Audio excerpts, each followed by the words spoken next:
Doctor J Baruah specialist H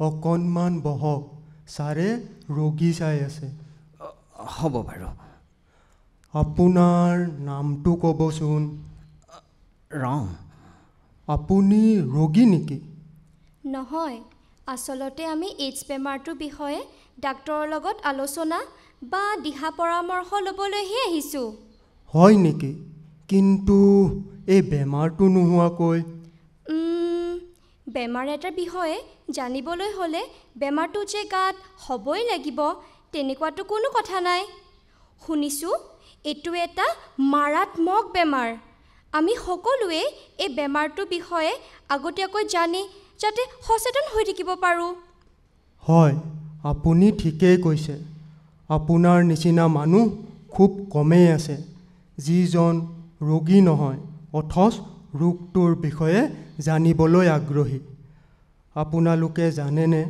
ময়ো এগৰাকী AIDS ৰোগী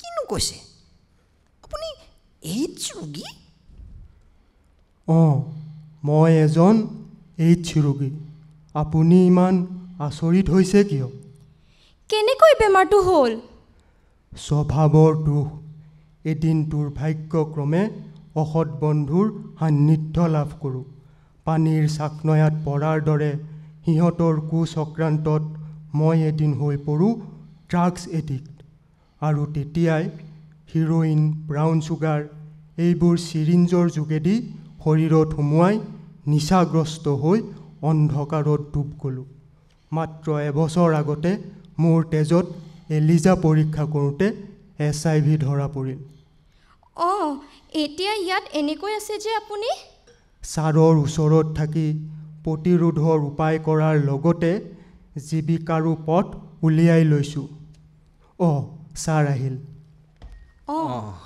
কওকচোন মই আপোনালোকক কিদৰে সহায় কৰিব পাৰোঁ নমস্কাৰ ছাৰ নমস্কাৰ মোৰ নাম ৰং আৰু এওঁ জাপি আমি এইডছ ৰোগৰ বিষয়ে বহুত শুনিছোঁ কিন্তু ৰোগটোৰ বিষয়ে একো নাজানো সেয়েহে এজন সচেতন ব্যক্তি হিচাপে আপোনাৰ পৰা এই ৰোগৰ বিষয়ে সবিশেষ জানিবলৈ আহিছোঁ আপুনি যদি এই বিষয়ে আমাক সবিশেষ জনায় আমি বৰ উপকৃত হ'ম নিশ্চয় এইটো এটা যথেষ্ট গুৰুত্বপূৰ্ণ স্বাস্থ্যজনিত বিষয় HIV মানে হ'ল হিউমেন ইমিউনোডেফিচিয়েঞ্চি ভাইৰাছ এইবিধ মাৰাত্মক ভাইৰাছ যাৰ সংক্ৰমণৰ বাবে মানুহৰ মৃত্যু পৰ্যন্ত হয়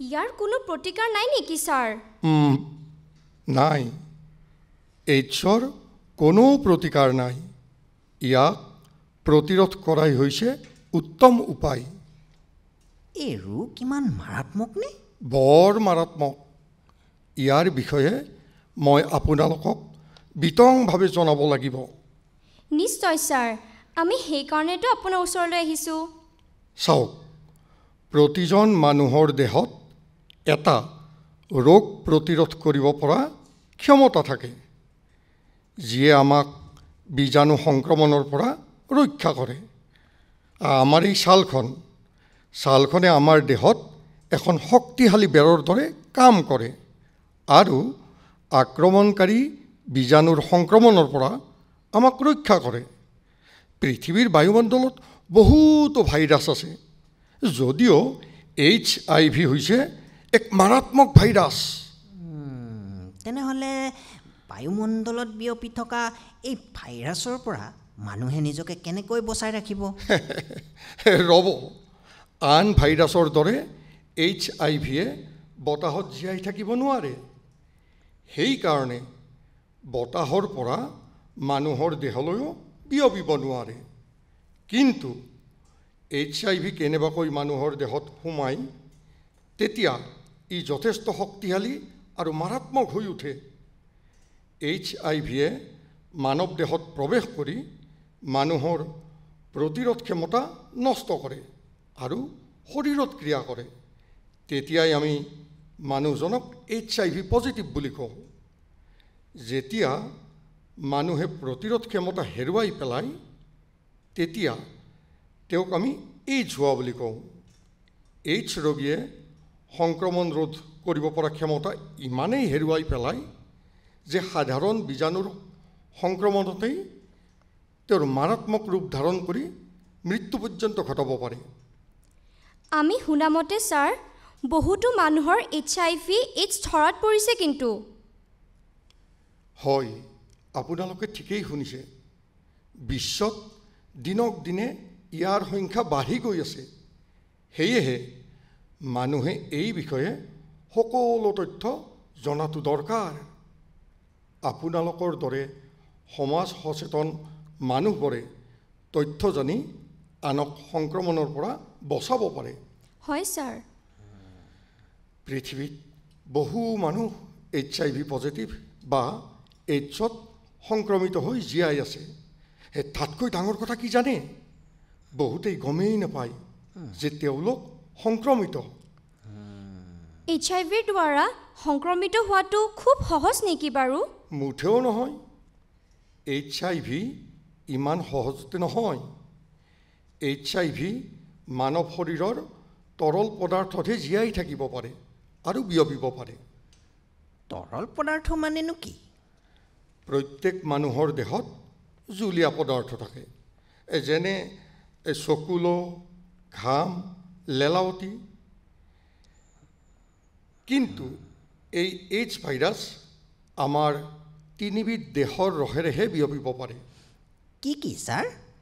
সেইবোৰ হ'ল তেজ, মাতৃদুগ্ধ আৰু যৌন নিঃসৰণ। তেনেহ'লে ছাৰ বাকীবোৰ তৰল পদাৰ্থৰ দ্বাৰা নহয় নেকি? মানে মানুহে কেনেকৈ জানিব কোনবোৰ সুৰক্ষিত আৰু কোনবোৰ সংক্ৰমিত? আপুনি ভাল প্ৰশ্ন কৰিছে। দৰাচলতে মানৱ দেহত দুই ধৰণৰ তৰল পদাৰ্থ থাকে। এবিধ হৈছে অতি সংকটজনক তৰল পদাৰ্থ আৰু আনবিধ হৈছে বিপদমুক্ত তৰল পদাৰ্থ।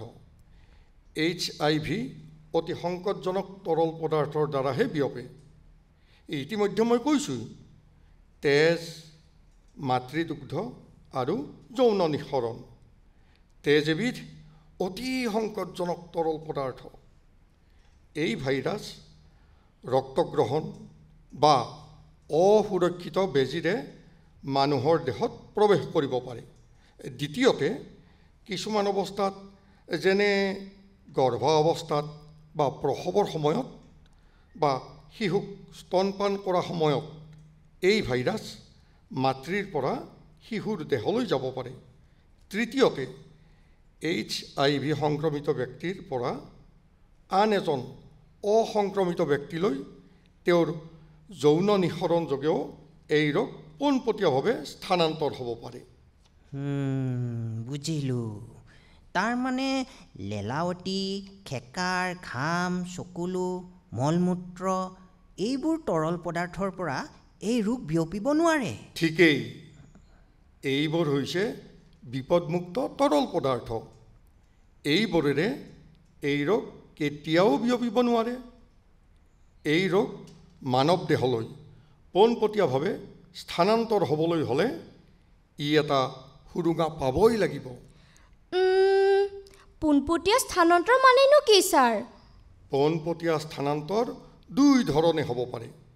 প্ৰথম হৈছে কটা চিঙা বা ঘাৰ মাজেৰে আমাৰ তেজলৈ যোৱা, আৰু দ্বিতীয়তে আমাৰ শৰীৰৰ স্বাভাৱিক সুৰংগবোৰ যেনে আমাৰ মুখ বা গুপ্ত অংগবোৰ পোনপটীয়াকৈ স্থানান্তৰ হ'লেহে এই ভাইৰাছে ক্ষতি কৰিবলৈ শক্তিশালী হৈ উঠে। কিন্তু মানুহ এজন যে সংক্ৰমিত হ'ব পাৰে সেই বিষয়ে কেনেকৈ জানিব ছাৰ? মানে ছাৰ ৰোগৰ লক্ষণবোৰনো কি কি? কিছুমান ৰোগীৰ দেহত বহুদিন ধৰি কোনো লক্ষণ দেখা নিদিবও পাৰে। কিছুমানে আকৌ জ্বৰ, চৰ্দি, কাহ, মূৰৰ বিষ, ছালত ৰঙা গুটি ওলোৱা আৰু অতিপাত ঘাম ওলোৱা লক্ষণ দেখা দিব পাৰে। যিসকল ব্যক্তি সংক্ৰমিত হয় তেওঁলোক অতিপাত অসুস্থ হৈ পৰে। HIV-ৰ পৰা এইডছ হ'লে লক্ষণবোৰ বেছি উগ্ৰ হৈ যায়। তেওঁলোক তেতিয়া দুৰ্বল হৈ যায় আৰু বহু বেছি ওজনো কমি যায়। মানে ইয়াৰ লক্ষণবোৰ জ্বৰ বা পানী লগাৰ দৰে একেবাৰেই ঠিক। সেই কাৰণতো বহুতে গমেই নাপায় যে তেওঁলোকৰ সংক্ৰমিত। কেতিয়াবা এনেকুৱা হয় যে কোনোবাই হয়তো ভাবি আছে তেওঁ সংক্ৰমিত, কিন্তু মানুহে জানি যোৱাৰ ভয়ত ৰোগবিধ লুকুৱাবলৈ চেষ্টা কৰে। কিন্তু তেনে কৰাটো একেবাৰেই অনুচিত। আপুনি যদি কোনোবাই গম পোৱাটো বিচৰা নাই বা আপুনি যদি নিজকে এই ৰোগৰ আক্ৰান্ত হৈছে বুলি সন্দেহ কৰিছে, তেনেহ'লে চৰকাৰী বা মিউনিচিপেলিটি হস্পিটেলত আপোনাৰ পৰিচয় নিদিয়াকৈ পৰীক্ষা কৰি ল'বও পাৰে। যদিও HIV বা এইডছ ইয়াৰ কোনো প্ৰতিকাৰ নাই, তথাপিতো ইয়াৰ এনে কিছুমান চিকিৎসা আছে যিয়ে ৰোগীৰ আয়ুস বৃদ্ধিত সহায় কৰে। কিন্তু তাৰ কাৰণে পলম কৰিলে নহ'ব, সোনকালে চিকিৎসা সেৱা লোৱাটো দৰকাৰ। আপুনি আমাক ইমানবোৰ কথা বুজাই দিলে। আপোনাক বহুত বহুত ধন্যবাদ ছাৰ। আজি মই এইডছ সম্বন্ধে বহুখিনি কথাই জানিলোঁ। ইয়াৰ সংক্ৰমণ আৰু প্ৰতিকাৰৰ ব্যৱস্থাও জানিলোঁ আৰু এই ৰোগৰ প্ৰতিৰোধ কৰিবলৈ এজন সমাজ সচেতন নাগৰিক হিচাপে মই এতিয়াৰ পৰাই এই ৰোগৰ বাৰ্তা বিস্তাৰ কৰিম। মানুহক বুজাম যে তথ্যবিলাক জানি লওক আৰু সেইবোৰ নিজৰ আত্মীয়জনৰ সৈতে আলোচনা কৰক, কাৰণ এটা স্বাস্থ্যৱান ভৱিষ্যত গঢ়ি তুলিবৰ বাবে HIV আৰু এইডছ আক্ৰান্ত ব্যক্তিকে ধৰি সকলোৰে প্ৰয়োজন মৰম আৰু সহানুভূতিৰ। সেয়া সম্ভৱ হৈ উঠিব এনেকুৱা এক পৰিৱৰ্তনৰ পৰাহে। তেনেহ'লে আহক আজিৰ পৰাই আমি সকলোৱে সজাগ হওঁ আৰু একেলগে কাম কৰি আনকো সজাগ হ'বলৈ শিকাওক। কাৰণ এটি স্বাস্থ্যৱান সিদ্ধান্তৰেহে এটি স্বাস্থ্যৱান ভৱিষ্যত গঢ়ি তুলিব পাৰি।